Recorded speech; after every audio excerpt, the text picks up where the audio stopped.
I'm going to show you how you can do some basic configuration using the server configuration tool, also known as sconfig, on Windows Server. So the first thing we need to do is actually load up the tool, and the quickest way to do that is just open up the start menu and type sconfig, and then press enter, and that will load us up directly into the sconfig tool.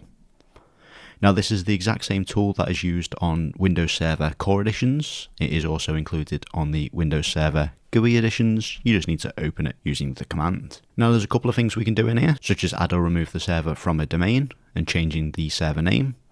We can make amendments to the local administrator group, as well as enable or disable remote management tools, such as PowerShell remoting, and enabling or disabling access to stuff like MMC snap-ins from remote servers. We've also got some options to do with Windows Updates, so we can change how Windows Updates is applied. We can also install updates from here, as well as enable or disable remote desktop to the server.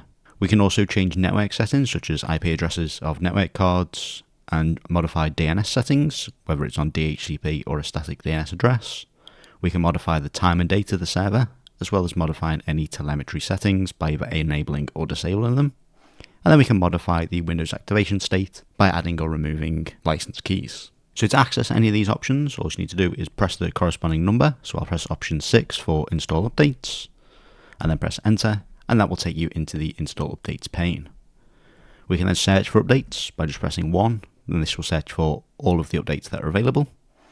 And then that will go ahead and search for all updates that can be applied to this machine. That's come back, and we can see that there are 5 updates. We can either press A to do all of the updates, N to do none of the updates and go back to the home page, or we can press S to do a single update. So if I do S, and then type in a corresponding number, so I'll just do this Microsoft Defender antivirus by pressing 4, and then when we press enter, it will go away and it will download the update, and then once it's downloaded it, it will automatically install that for us, and then tell us if any reboots are required. Now that's finished, we can see what updates have been installed.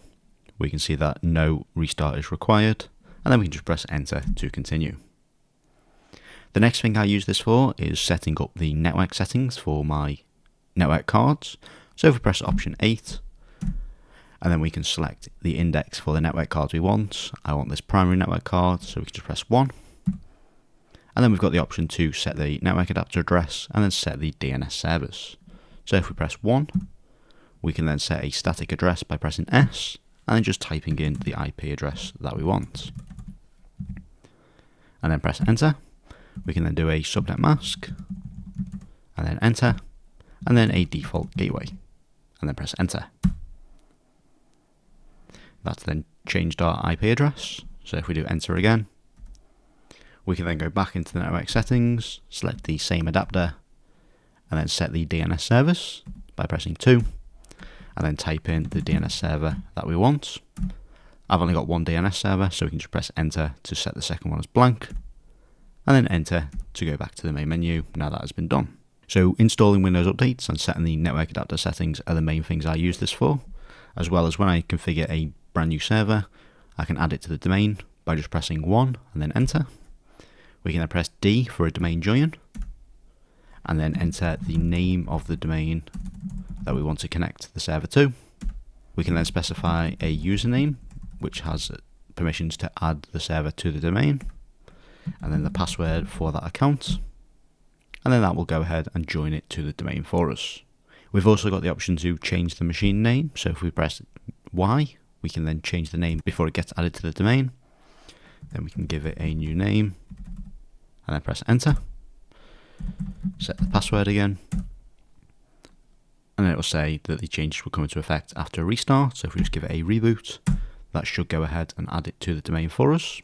Now that's added to the domain, I've just logged back in and opened up sconfig, and we can see that our domain is now set to our local Active Directory domain, and our server name has been changed. So that is just a quick guide on how you can do some basic administration tasks using sconfig for Windows Server.